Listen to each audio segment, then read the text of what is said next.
Akiria na andiki ya mohoro mwena wa gicua-ini, murugamiriri wa gicigo kiu Nelson Marwa ni augite ni magacĩrithĩtie ugitĩri gutigira githurano ni giatabanio na njira ya thayu.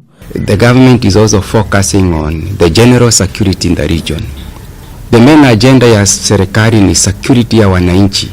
Oho Marwa ni ugite ni marethana na mutongoria umwe wa mwena ucio uria kurekuo ni akoretwo agibanga njama ya kurehe ngui. The government is aware of the agenda and the government will deal with you mapema kabla wewe hujafanya hiyo mambo yako unapanga.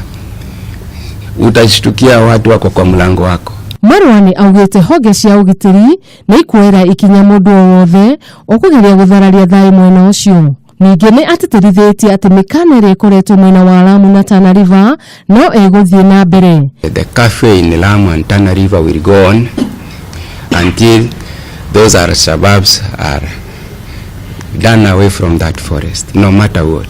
Ngiribotera Kameme TV niĩ njĩtagwo Wanjiru wa Njuguna.